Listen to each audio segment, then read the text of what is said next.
que es actividades para mejorar la sarcopenia y la salud ósea en pacientes desde su casa. Declaración de intereses. Pues lo que vamos a estar abarcando en los siguientes minutos es un poco hablar sobre sarcopenia, con cuál es su concepto, tan controversial hasta cierto punto, qué podemos tomar para hablar de sarcopenia definida o diagnosticada, algunas características o cuestiones básicas sobre salud ósea y osteoporosis, el concepto, el término de osteosarcopenia y algunos criterios para diagnosticarlo, hablar sobre un poco dentro de todo este tema, de forma paralela vamos a hablar sobre el envejecimiento poblacional y cuáles van a ser las modalidades de esta actividad que podemos realizar, el ejercicio y su evidencia a grandes rasgos para hacer como recomendaciones clínicas. Bueno, lo primero es definir sarcopenia. La sarcopenia se ha definido como un trastorno del músculo esquelético generalizado y progresivo que implica esto que es la pérdida acelerada de masa y de función muscular. La sarcopenia se asocia a un aumento de eventos adversos que incluyen caídas, deterioro funcional, fragilidad y mortalidad. Hay causas multifactoriales directas, digamos, en las mifibrillas de la sarcopenia, como lo pueden ver en esta figura.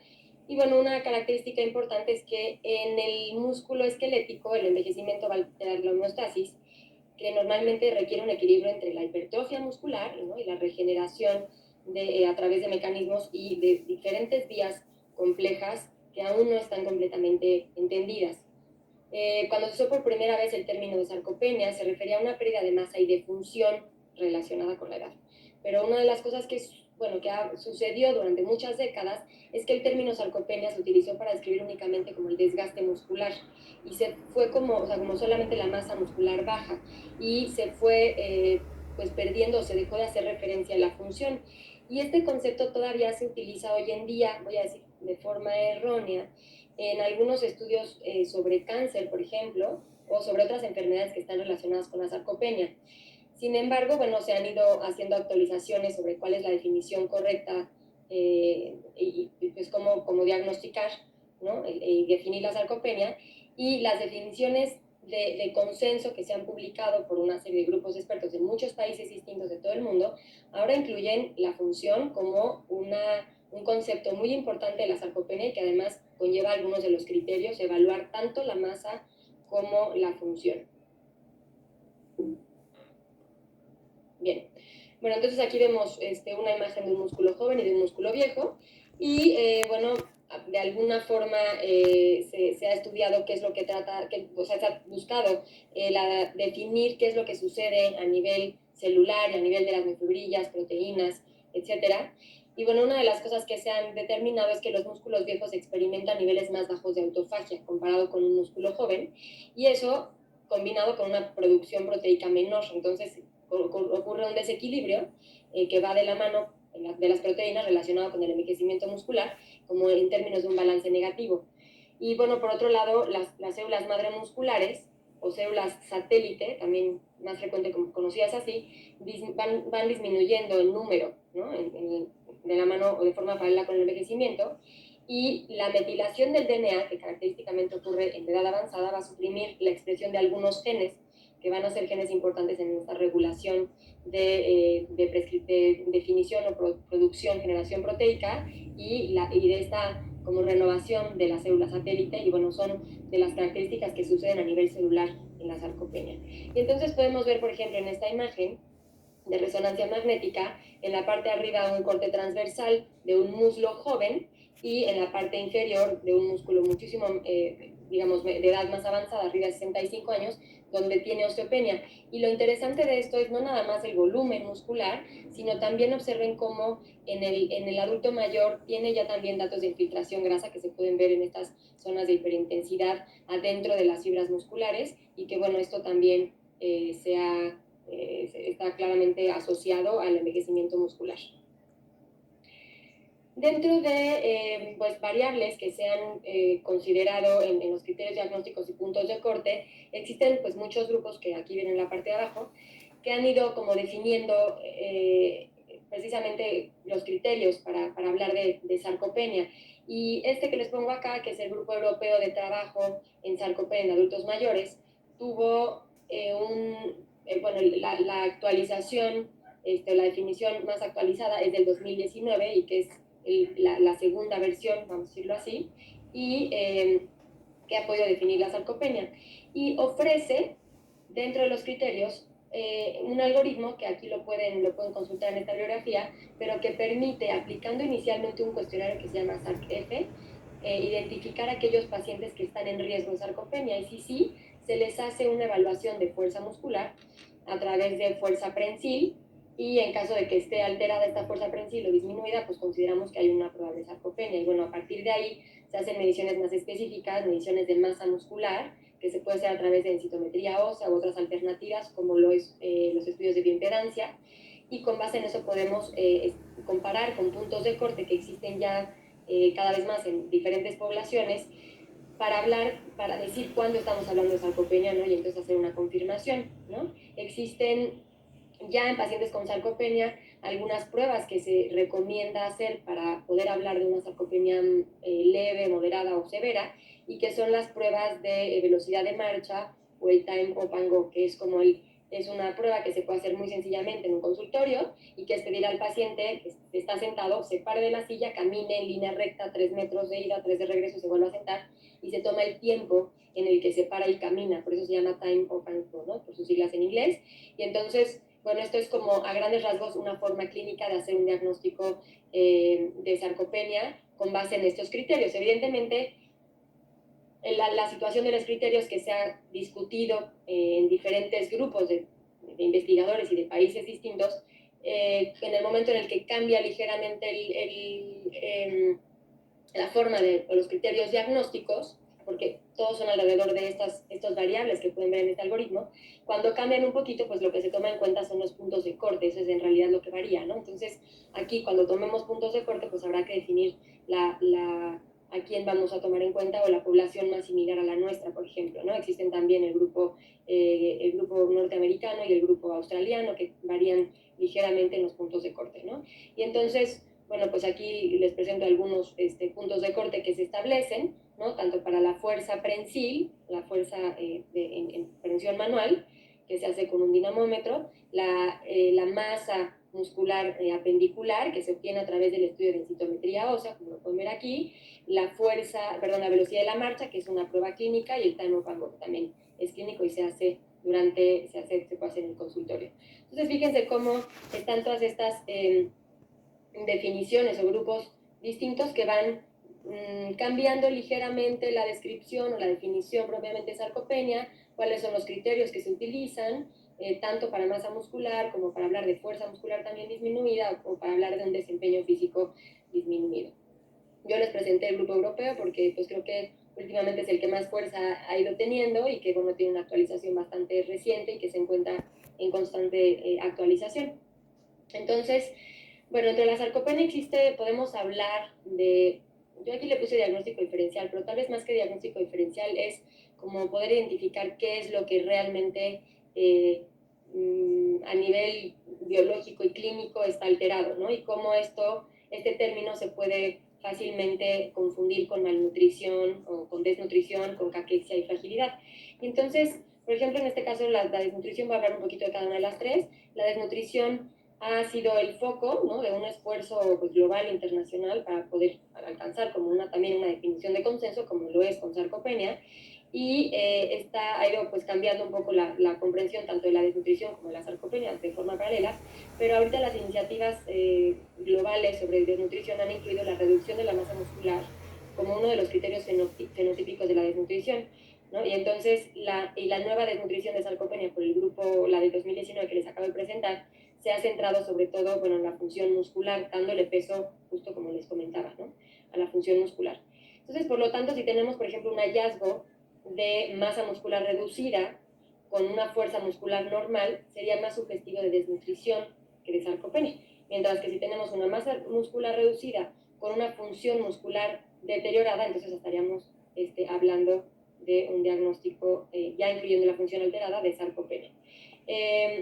La caquexia es un término que se ha utilizado también durante décadas para describir la pérdida de peso grave y toda esta atrofia muscular que está asociada a cáncer, a VIH, SIDA o la insuficiencia orgánica en una etapa terminal. Entonces la caquexia y la sarcopenia claramente pueden coexistir, y algunos aspectos de la definición de sarcopenia, como en particular la masa muscular baja, se incluyen también en las definiciones modernas de caquexia. Entonces, la caquexia tiene una fisiopatología mucho más compleja, que además incluye como un exceso de inflamación y de catabolismo, y también incluye cambios hormonales, cambios endocrinos y cambios neurológicos, que todos van a ser distintos o diferentes, distintos a los descritos en sarcopenia, ¿no? Entonces esto también es una función o una característica muy importante en la definición, como el papel de la inflamación y de las citoquinas, que es mucho más relevante en la caquexia. Y bueno, finalmente la fragilidad se ha definido como un estado de vulnerabilidad, ¿no? A una mala resolución de una homeostasis después de un evento estresante, ¿no? Como consecuencia de pues, un deterioro que se va acumulando en muchos sistemas fisiológicos. Y la fragilidad física es un subconjunto de la fragilidad, como lo pueden ver en esta imagen del lado derecho, y bueno, pues por lo tanto, de algún modo, obviamente también decíamos que en el fenotipo de la fragilidad, que implica también la pérdida de peso no intencional, que implica un agotamiento referido por el paciente, que implica una debilidad medida, o sea, a través de la fuerza prensil, velocidad de marcha lenta, ¿no? Poca actividad física. Pero bueno, la fragilidad física y la sarcopenia están estrechamente relacionadas, como lo pueden ver, y la sarcopenia se ha descrito como el sustrato biológico de la fragilidad física. Entonces, y aquí me faltaron estos cuadritos. Bien. Bueno, vayámonos un poquito ya a hablar del hueso. Una de las importancias del hueso es que es un tejido dinámico, es decir, se va adaptando tanto la masa ósea como la forma, y tiene como esta capacidad única de adaptarse al entorno mecánico, de modo que los factores ambientales son muy relevantes a lo largo del desarrollo óseo. Podemos hablar, y a mí siempre me gusta hablar de esto porque creo que permite entender mucho más pues cómo podemos medir el hueso, o qué cosas estamos midiendo y qué cosas no estamos midiendo. Y entonces aquí me voy a hablar de cantidad y calidad ósea. Ambas características del tejido óseo van a permitir hablar de esto que viene adelante, que es resistencia ósea. Un músculo resistente va a depender no nada más de la cantidad de mineral óseo, mismo que medimos a través de la densitometría, sino también de la calidad. Y tenemos que la cantidad ósea representa aproximadamente del 70 al 80% de la resistencia, y la calidad el restante 20 a 30%. Entonces, aquí es importante porque recuerden que, bueno, durante muchísimos años, pues el diagnóstico de osteoporosis ha estado claramente definido a través de la densitometría ósea y puntos de corte en este estudio de la densidad mineral ósea, que lo único que hace este estudio es medir cantidad de hueso, pero no estamos midiendo calidad. Y evidentemente, bueno, sí van habiendo cada vez más herramientas para poder hablar de una medición de calidad. Creo que, bueno, clínicamente todavía no son herramientas donde hayan puntos de corte tan esclarecidos en poblaciones distintas, pero bueno, claramente hay esfuerzos y ese es un área de investigación muy importante que seguramente en los años venideros vamos a ir viendo estas herramientas más cercanas en la utilidad, digamos, en la práctica clínica diaria, porque sí que las hay, pero pues bueno, todavía tienen sus asegúnes en su uso, es decir, para ciertos pacientes, para ciertas poblaciones. Bien, hablemos entonces un poco de esta cantidad ósea que se ve representada en esta imagen. Aquí podemos ver cómo la masa ósea va cambiando a lo largo de la vida para mujeres y para hombres, cómo tenemos característicamente un crecimiento óseo que en las primeras 3 décadas de la vida es siempre en un balance positivo, y que este balance positivo va a estar dado por factores genéticos de forma muy importante, pero también por factores ambientales, ¿no? Es decir, yo les hablaba ya como esta adaptación que tiene el hueso, ¿no? A los cambios de cargas, a los cambios de función que se le dan, a los impactos en cargas gravitacionales, en la actividad muscular, es un factor importante. Evidentemente también hay factores que participan aquí muy importantes que tienen que ver con factores hormonales, el factor genético que ya comenté, y por supuesto la alimentación, ¿no? Entonces llegamos a un pico de masa ósea un poco antes de los 30 años, entre los 25 y 30 años, se mantiene un pico, y en los hombres el descenso pues es un descenso regular o controlado. En las mujeres, pues bueno, también está controlado, nada más que tiene un descenso claramente más importante después de la menopausia, como lo pueden ver aquí, y que pues nos pone al sexo femenino en un mayor riesgo a fracturas o a desarrollar una alteración en la masa ósea como osteopenia o osteoporosis, porque esta de disminución de estrógenos, los que están estrechamente relacionados con la salud ósea, pues sí que marca una disminución importante y esto está muy estudiado. Entonces, la pérdida de densidad mineral ósea, aquí les doy algunos datos. Estos se pueden ir encontrando muy variables de acuerdo a distintas bibliografías. Yo me fui a bibliografías ya de hace más de 2 décadas, justamente como para mostrarles que desde hace mucho se mide esto y se tiene conocimiento, que es, bueno, tenemos en mujeres posmenopáusicas, la pérdida de densidad mineral ósea es en el 5% en los primeros 5 años a partir de la menopausia, que esos los primeros 5 hasta 10 años son la etapa de mayor riesgo, la primera etapa de mayor riesgo de fracturas, y bueno, 2 a 3% en los años subsecuentes de la menopausia. Y en mujeres seniles, es decir, más de 60 años, va de 0.6 hasta 2% al año aproximadamente, y la pérdida en hombres va entre 1 a 2% al año. La verdad es que observen cómo pues tampoco está tan despreciable este porcentaje, y eso explica cómo los hombres también presentan alteraciones de la densidad mineral ósea, ¿no? Tipo osteopenia o osteoporosis, y que bueno, están bastante menos diagnosticados, también por los esfuerzos epidemiológicos de buscar densidad mineral ósea, porque claramente el ser mujer es un factor de riesgo de mucho más peso que ser hombre. Y bueno, la pérdida de masa y fuerza muscular, vamos a ver estos porcentajes, a partir de los 50 años la masa disminuye de 0.5 a 2% al año, a partir de los 60 hasta 3%, y bueno, en hombres y en población sedentaria hay un aumento, aquí es muy variable, al año, pero la prevalencia se duplica claramente con respecto a mujeres, y eso es un dato interesante.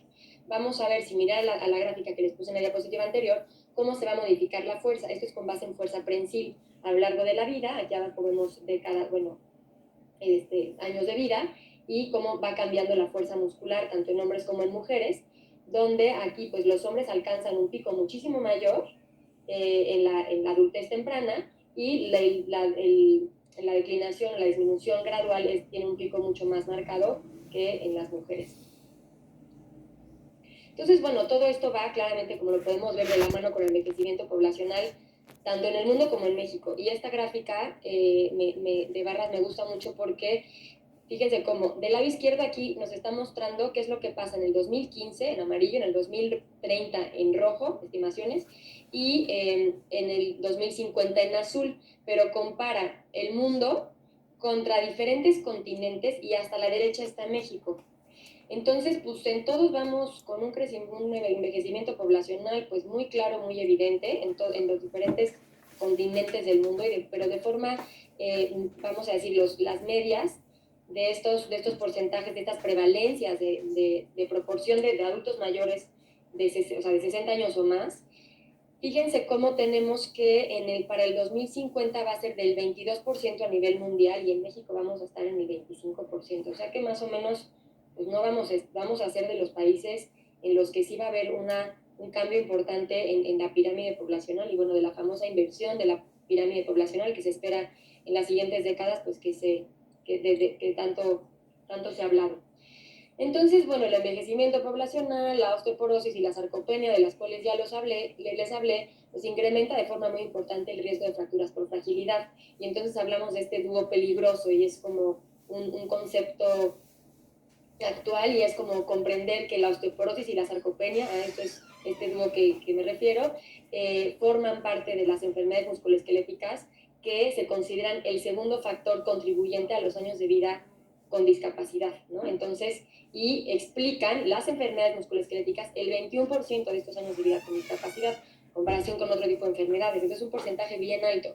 ¿Qué pasa con este dúo peligroso? Pues bueno, que lejos de estudiarse por separado, lo que ha venido en los últimos años es justamente hablar de una condición combinada. Y entonces se han dado nombres como osteosarcopenia, como sarcoosteoporosis o como sarcoosteopenia, y que bueno, son, vamos a decir, como nombres distintos, que pues también serán de estas definiciones que estarán por irse acomodando en los siguientes años, pero que bueno, pues es claramente aunado o que surge esta necesidad de hablar de esta definición, pues para poder abordar este fenotipo que que además tradicionalmente se ha trabajado o se ha tratado de forma separada, ¿no?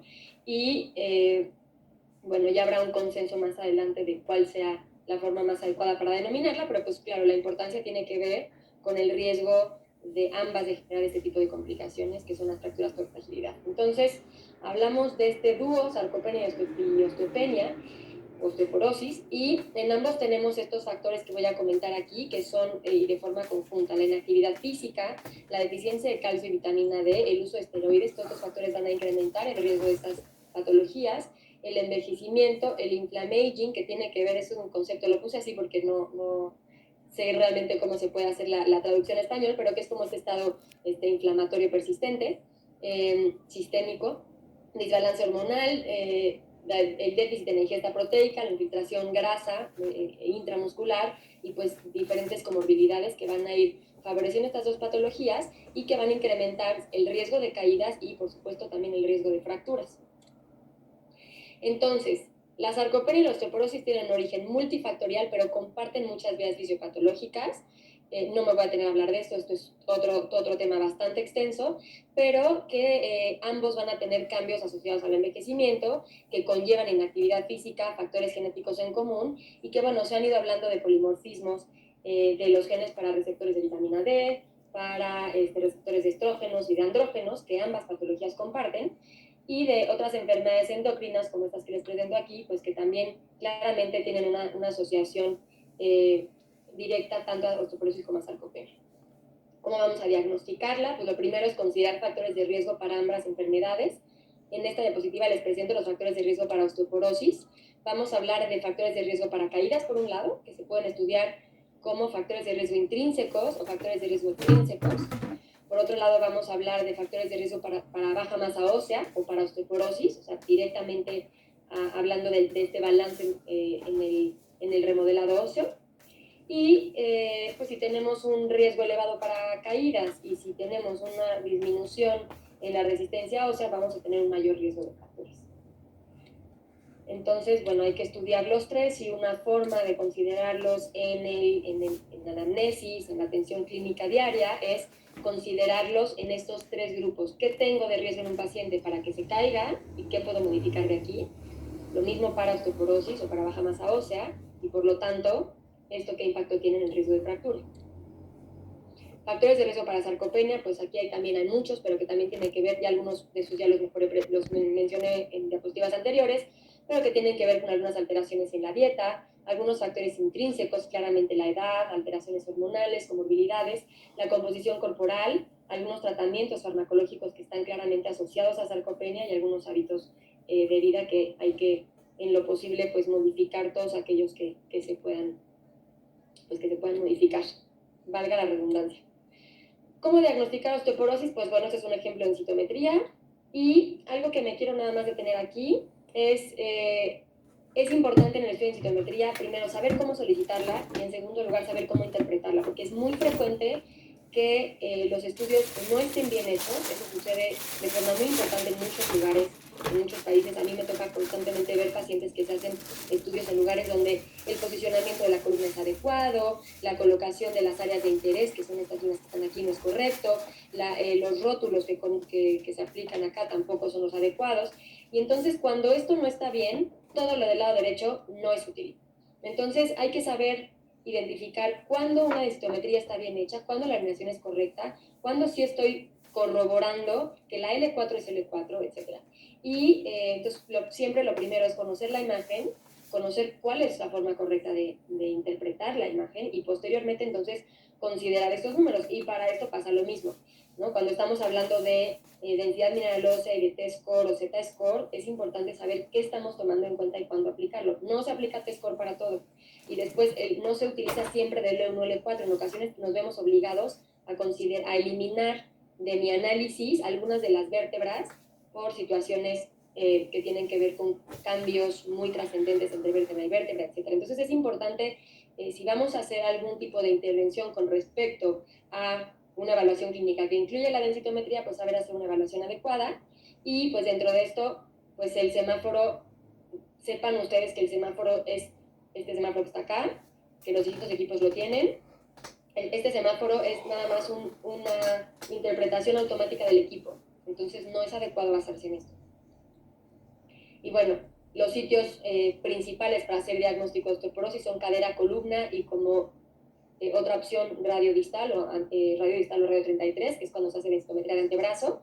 En cadera y columna son los sitios preferibles, siempre tenemos que tener al menos 2, y cuando alguno de estos, cadera o columna, no es útil, entonces recurrimos al radio 33%. Hasta ahí.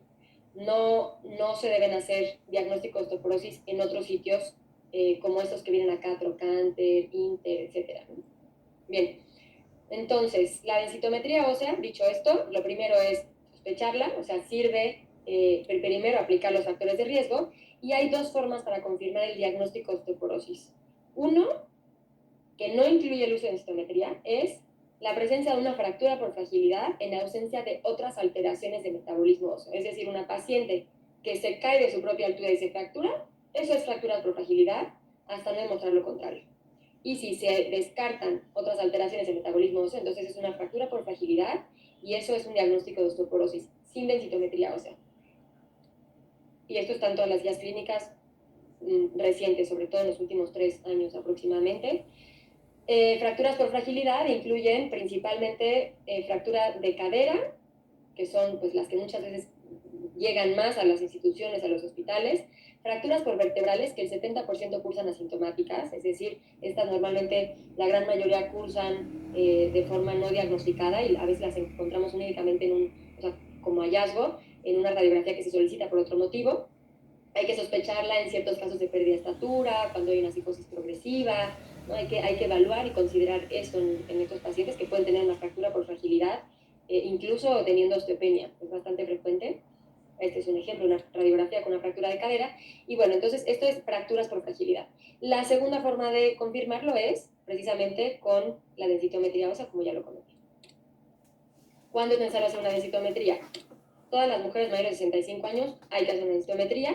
Por debajo de esta edad, solo si tienen presencia de factores de riesgo, sobre todo factores de riesgo de mayor peso, y en hombres a partir de los 65 años de edad. En algunos casos, antes de los 65 años es recomendable, asociado a ciertas alteraciones asociadas a patologías, por ejemplo, en ciertos tipos de cáncer, algunos uso de medicamentos como lo son los esteroides, etc. Existen algunas herramientas para considerar también realizar una densitometría, como es Praxis. Esta es una herramienta que se puede realizar online y que lo que hace es llenar un checklist de factores de riesgo. Cada uno de esos factores de riesgo tiene un peso estadístico distinto y nos arroja un porcentaje de riesgo de fractura a 10 años. Y ese porcentaje, que además eran 2 cifras, existen puntos de corte para la población mexicana, entonces hay que saber aplicarlos. Y si sale que el FRAX que estimula, define un riesgo de fractura alto, entonces es una indicación también de hacer densitometría, o cuando está el FRAX así dudoso intermedio también. La otra parte importante es evaluar factores de riesgo de caídas, y si están altos y son presentes, pues también es importante hacer una densitometría. En algunos casos esto puede ser suficiente para iniciar un tratamiento. No se recomienda hacer aisladamente densitometría como para realizar tamizaje de osteoporosis. Estoy hablando de densitometría central, ¿okay? Existen densitometrías periféricas que tienen pues su peso de mayor sensibilidad, no son muy específicas, pero que sirven como algunas de antebrazo y cada vez en menos uso de talón, ¿no?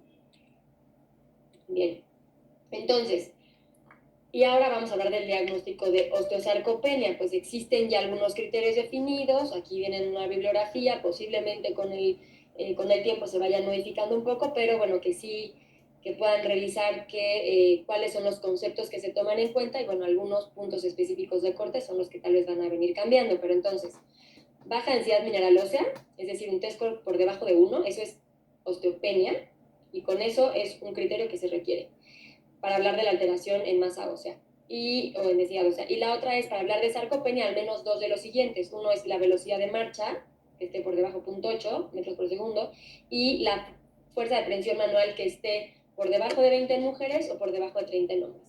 La masa muscular apendicular, que esto se realiza mediante el estudio de densitometría ósea, y bueno, también aquí están aquí ya los puntos de corte para hombres o para mujeres. Y para mujeres. Bueno, entonces, viendo ya el diagnóstico, cuáles son esos criterios y aplicarlos, pues la siguiente pregunta es: ¿cuál es el tratamiento? Lo primero es considerar siempre que el tratamiento es una combinación de tratamiento farmacológico y no farmacológico.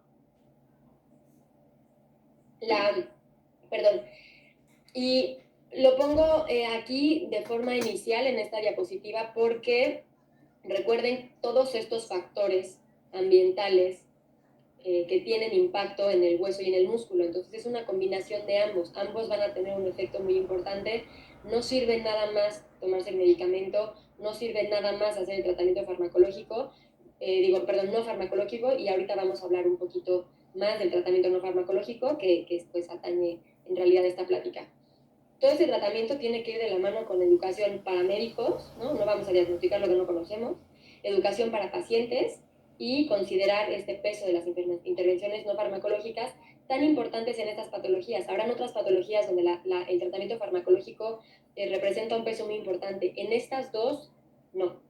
En estas dos es importante considerar los dos.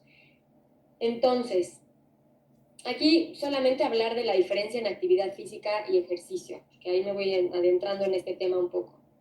Actividad física es cualquier gasto de energía que una persona realiza de forma regular o no, pero que no tiene una meta establecida, a diferencia del ejercicio, que es precisamente un gasto de energía, pero con una estructura. A veces es un deporte que lleva una serie de reglamentos, otras veces no, pero a veces son disciplinas, pero que tienen una meta específica. La meta puede ser una meta de tiempo, puede ser una meta de alcanzar durante tanto tiempo X frecuencia cardíaca, etcétera. Pero esa es una característica del ejercicio y es del ejercicio de lo que vamos a hablar aquí. Entonces, recordando esta diapositiva, el ejercicio aquí pues va a tener un impacto en la fase de tratamiento o en la fase, de crecimiento y de formación de hueso y de tejido muscular, y va a tener una condición de preventiva. Y a partir del pico de masa ósea, a partir de esta aproximadamente, va a tener un efecto terapéutico, un efecto de tratamiento. Si un paciente tiene un pico de masa ósea inadecuado y además tiene una pérdida de ósea incrementada, va a tener una resistencia ósea disminuida, esto lo venimos platicando.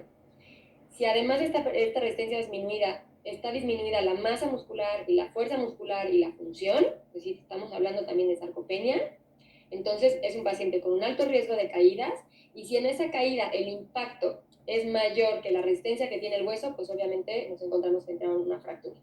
Y bueno, existen otros factores de riesgo que también son importantes, directos en la resistencia ósea, y algunas características que se asocian a la calidad ósea, sean o no medibles. Algunos objetivos del ejercicio, pues en la fase de prevención, como ya les mostré en la gráfica anterior, van a ser estimular el crecimiento óseo y muscular, alcanzar el pico de masa ósea, o más bien subir lo más posible ese pico, y una vez que se consiga, pues preservarlo el mayor tiempo posible. En la fase de tratamiento, los objetivos van a ser incrementar la masa ósea, la masa muscular, incrementar fuerza, función, coordinación, corregir la postura, eso tiene que ver con las caídas, con las alteraciones a nivel vertebral, y disminuir el riesgo de caídas, por supuesto. Entonces, ejercicios de resistencia y de balance se recomiendan 2 a 3 veces por semana para más patologías, combinado con ingesta de vitamina D. Aquí vienen algunas recomendaciones generales: ingesta proteica, que esto va a variar, por supuesto, y ustedes me lo dirán muchísimo mejor, pero esto puede variar incluso hasta 0.8 gramos de kilogramo al día, con base en la función renal. La ingesta de calcio, que ojo, el calcio también se debe ajustar con base en distintos parámetros, por supuesto, la función renal es uno de ellos, pero aquí lo importante es considerar cuál es la ingesta de calcio que yo debo de tener al día, y esta ingesta de calcio debe estar combinada por alimentos ricos en calcio, que los hay tan abundantes en nuestra cultura, en general en distintas culturas. Aquí hay personas de muchos países, pero que la vitamina D no está tan disponible en la alimentación, o en los alimentos. Entonces, 1200 es una combinación de dieta y suplementos cuando estén indicados. Y bueno, la creatina, que esto aquí yo lo pongo entre comillas, porque bueno, tiene ahí sus asegúnes también la función renal, pero para el efecto de masa muscular, pero bueno, es uno de los, lo pongo como otra de las áreas de terapéuticas, ¿no? La creatinina, también tenemos ahí otro tipo de intervenciones como proteínas de alto peso molecular, etcétera, pero que todas van a generar una mayor masa muscular, fuerza y balance, disminuir el riesgo de fracturas, y después también a nivel óseo. A nivel óseo tenemos estas células que son bien padres porque que son los osteocitos y que lo que hacen, a diferencia de osteoblastos, osteoclastos, etcétera, son estas células que mantienen el tejido óseo. Y entonces hicimos aquí un corte transversal en un hueso de aficiario y nos damos así con microscopía electrónica a la parte más cercana y hacemos un zoom, nos encontramos con esto que es un osteocito y vean cómo tiene estos brazos que permiten censar los impactos y las deformaciones en el hueso. Y entonces esto es una representación a través de microscopía electrónica en 3D de estos osteocitos, estas células que tienen estos brazos que permiten censar deformaciones y me voy aquí a hablar de qué efecto van a tener las cargas o el impacto directo en el hueso. Y entonces a mí me gusta mucho hablar del mecanostato de Frost. Y este mecanostato es una teoría de qué impacto tiene las cargas, ¿no? Las cargas gravitacionales y las cargas con base en actividad muscular, tanto bajas como altas directo en el hueso. Vean esta imagen que está aquí, que es el osteocito que está en el centro de la imagen. Bueno, pues por un lado, cargas bajas van a generar deformaciones tisulares bajas y estas van a ser sensadas por los osteocitos.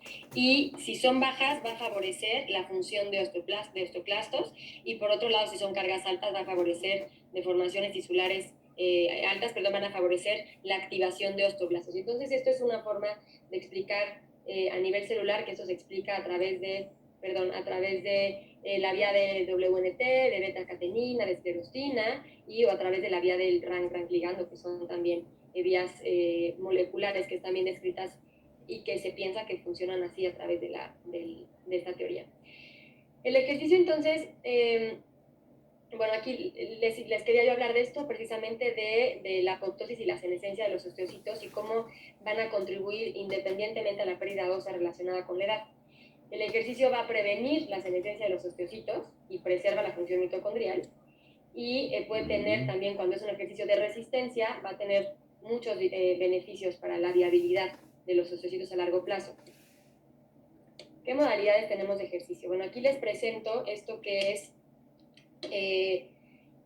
una forma de estudiar precisamente la prescripción de ejercicio y es, hablamos de esta taxonomía y que pueden revisar en esta bibliografía, que es Profane y que habla de características que se deben definir en el entrenamiento, que es si estamos hablando de entrenamiento de marcha, de balance y funcional, si estamos hablando de fuerza o potencia, si estamos hablando de qué flexibilidad nos confiere un ejercicio en particular, si también cuando estamos hablando de ejercicios que conllevan un manejo del espacio tridimensional, cuando estamos hablando de actividad física en general, cuando hablamos también de ejercicios que confieren algún tipo de resistencia en particular. Entonces, tenemos también los ejercicios multicomponente, que es una combinación de estas cosas que se pueden ir definiendo en cada uno de los ejercicios. Y bueno, ¿cómo puede funcionar el ejercicio? El ejercicio va a tener aquí vamos, distintos efectos. El deterioro funcional con la edad y la inactividad van a ir incrementando. Esto va a generar alteraciones de la fuerza muscular, marcha y balance, y esto va a generar las alteraciones, debilidad en extensores de rodilla, y se ha descrito, todas estas que les presento en esta diapositiva son puras estudios de Cochrane, donde el 43% tienen mayor probabilidad de caerse simplemente por la debilidad en extensores de rodilla. Por otro lado, tenemos alteraciones de marcha que van a incrementar hasta 2 veces el riesgo más de caerse, y por otro lado tenemos, bueno, cómo al momento de medir balance y movilidad se puede también identificar a los individuos con un mayor riesgo de caídas, ¿no? en un futuro. Entonces, cuando tenemos estas alteraciones de fuerza, de marcha o de balance, el ejercicio dirigido a modificarlas, que tiene en esas otras bibliografías que les pongo acá, también tiene mucha evidencia, va a favorecer la prevención de caídas. ¿Qué modalidades de ejercicio existen? Bueno, en osteoporosis y en sarcopenia tenemos estos 4, de los cuales voy a hablar a continuación.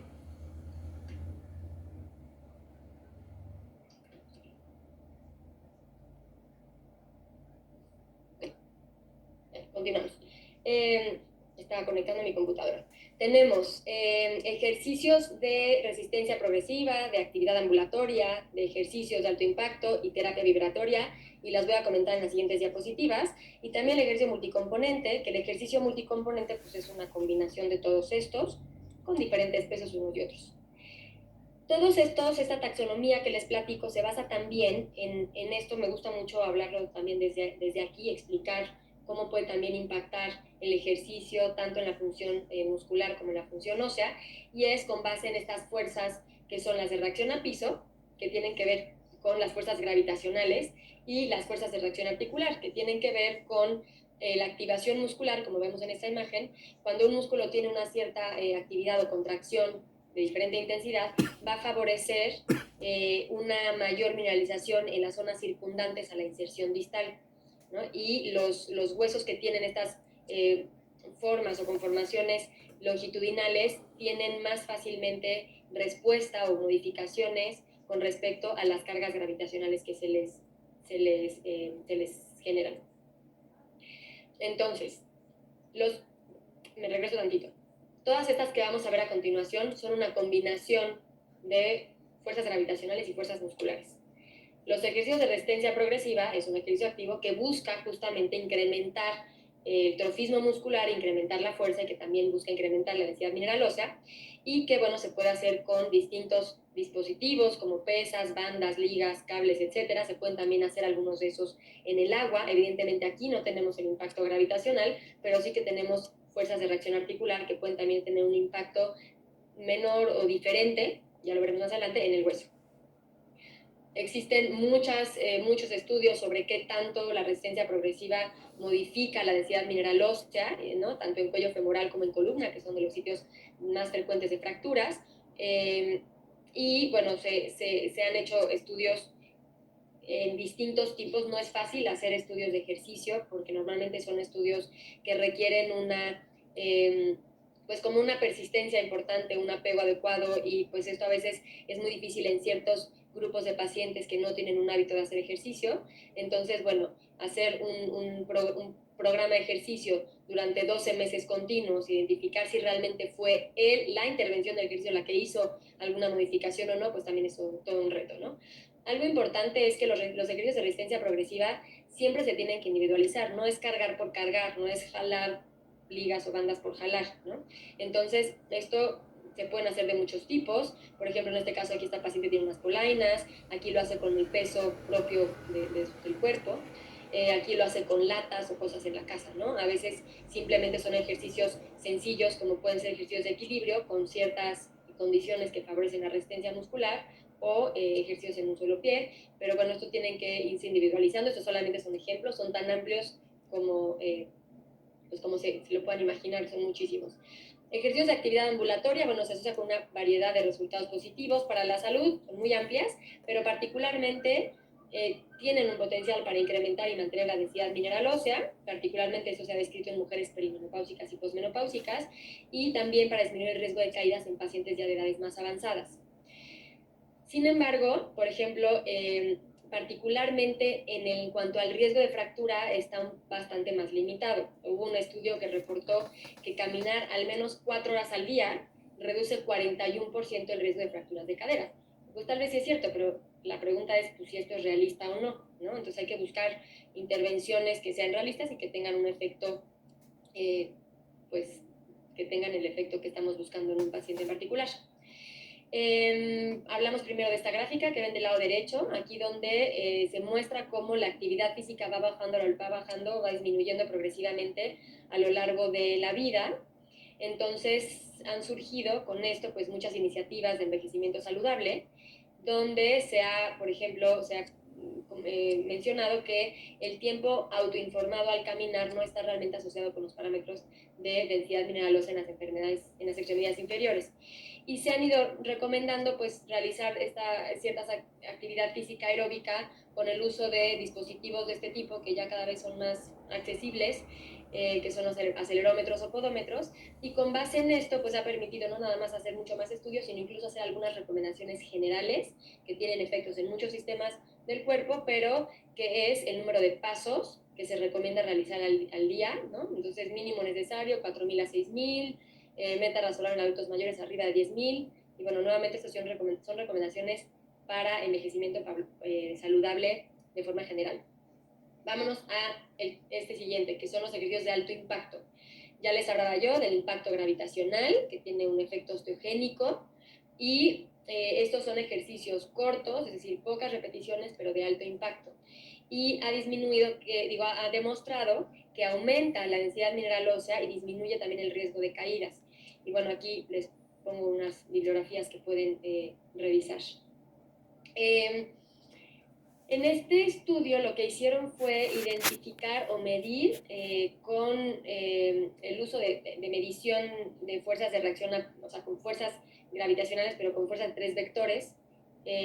Medieron como cuál eran las fuerzas de reacción a piso máximas en ciertos ejercicios que implicaban impactos gravitacionales, como son desde caminar hasta brincar, ¿no? Hasta hacer saltos de 15 centímetros, de 30, steps de danza, correr, etcétera.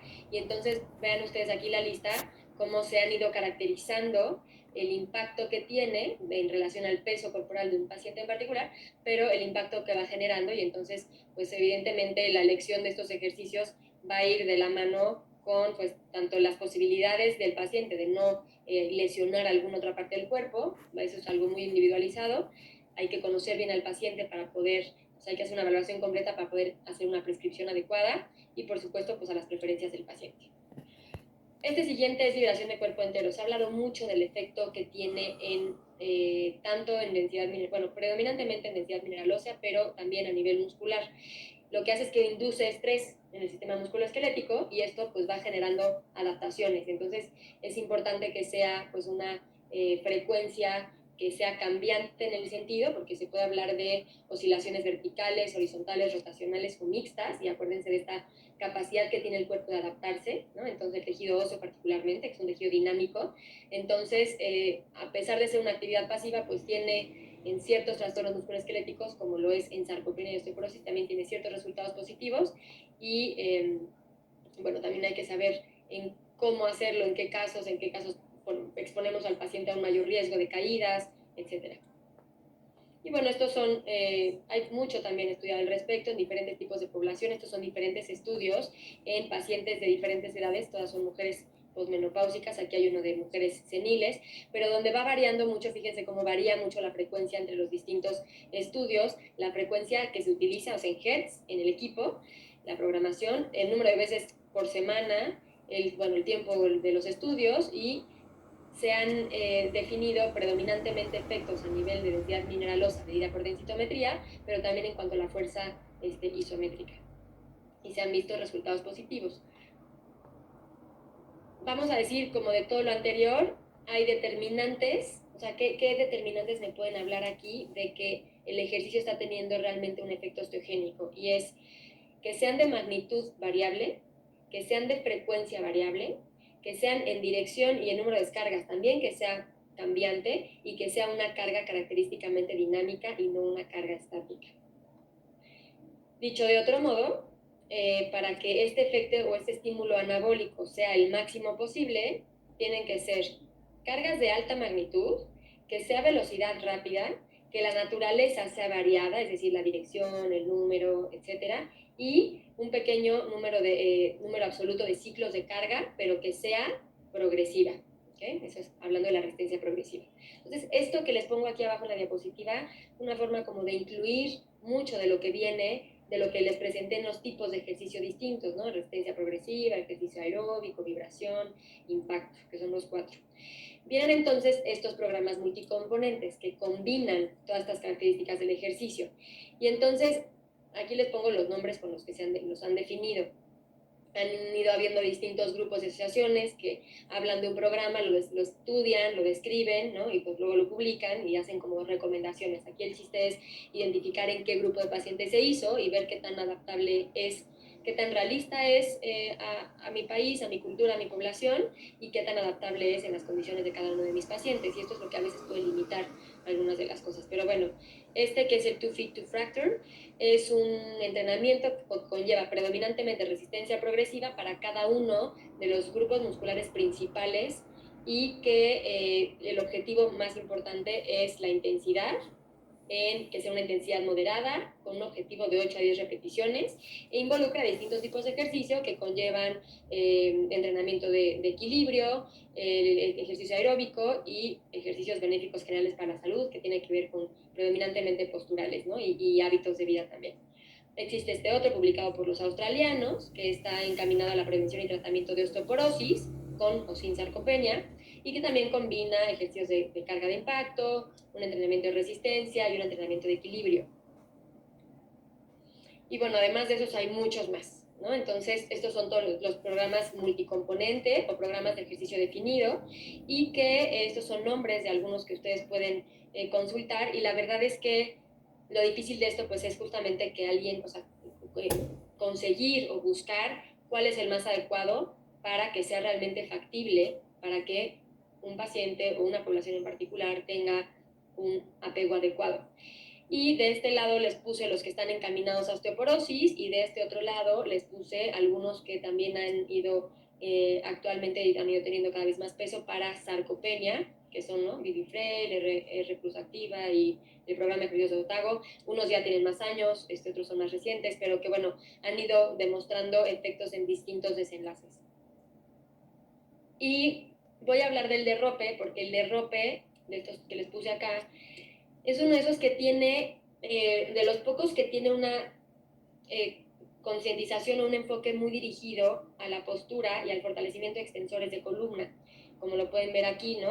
Utiliza algún tipo de apoyo ortésico, que es una ortesis muy sencilla que conlleva un poco de peso, que es casi como el uso de una bolsa o una mochila, y el fortalecimiento de erectores de columna, algunos de los cuales pueden ver aquí, otros pueden ver acá. Y el programa de rope es, o sea, la diferencia son todos son los ejercicios de SPID, y el programa de rope, bueno, esos ejercicios de SPID combinado con educación al paciente, combinado con el uso de la ortesis, y que, bueno, todo este programa ha demostrado, y hay ahí algunas publicaciones de la doctora Sinaki, una reducción significativa en el riesgo de caídas y en el dolor lumbar. Y bueno, aquí esto es una de los resultados que publica la doctora Sinaki en términos de los pacientes con cifosis, y cómo incluso la cifosis va viendo una mejoría, ¿no?, una disminución de la cifosis, lo cual no es nada sencillo, y que en pocos estudios se ha realmente pues comprobado y documentado. Entonces, ¿qué es un ejercicio? ¿Cuándo hablaríamos de un ejercicio efectivo? Pues estas igual son recomendaciones. Recuerden que esto se tiene que individualizar, pero podríamos de forma general, y es parte de las recomendaciones que se hacen por distintas asociaciones, organizaciones y guías clínicas, que es la frecuencia, pues 3 o más veces por semana de ejercicio, sesiones de 30 a 60 minutos y un periodo mínimo de 10 meses para poder ver cambios. ¿Cambios en qué? Bueno, pues en muchos de los desenlaces que ya les comenté antes, pero particularmente recordando estos determinantes que les platiqué, la importancia de que sea variable, de que la resistencia sea progresiva, etc. Y bueno, para analizar algunas cosas extras dentro de estas actividades y del tratamiento no farmacológico, perdón, del tratamiento integral, al ratito hablaré un poco sobre no farmacológico. Uno es que la mayoría de los agentes farmacológicos para sarcopenia investigados hasta la fecha son hormonales. Hay algunas terapias como las dirigidas a miostatina, a la señalización de miostatina, que están surgiendo recientemente, como uno de estos tratamientos farmacológicos que no están, digamos, desarrollados o con un efecto, con un metabolismo hormonal. Y en el área de osteoporosis pues hay una continuación, un desarrollo continuo, constante, de diferentes agentes farmacológicos que no son objeto de esta plática, pero que involucran aquellos antirresortivos anabólicos, y un pues reciente de los últimos años que tiene un efecto mixto que bueno, en México todavía no llega, pero pues estamos en eso. Y finalmente, bueno, existe evidencia de que las intervenciones con ejercicio mejoran la fuerza muscular, mejoran el rendimiento físico en pacientes que tienen osteoporosis y que tienen sarcopenia. Para llevar a casa, bueno, pues no se ha determinado realmente un programa de entrenamiento puntual para prevenir osteoporosis o para prevenir las fracturas. O sea, es cierto, no se ha determinado así como uno que sea amplio, pero es que el punto es que esto no va a suceder. O sea, como ya les decía, eso no va a pasar nunca. Existen opciones distintas y hay que identificar cuál es la más adecuada. Y lo pongo así y lo traté de explicar en las diapositivas anteriores porque no es muy frecuente que alguien diga, bueno, pues ¿qué tengo que hacer para los huesos? Bueno, pues es que hay que, si realmente quiero hacer un ejercicio que tenga un desenlace puntual, hay que hacer un ejercicio puntual, un individualizado, preciso.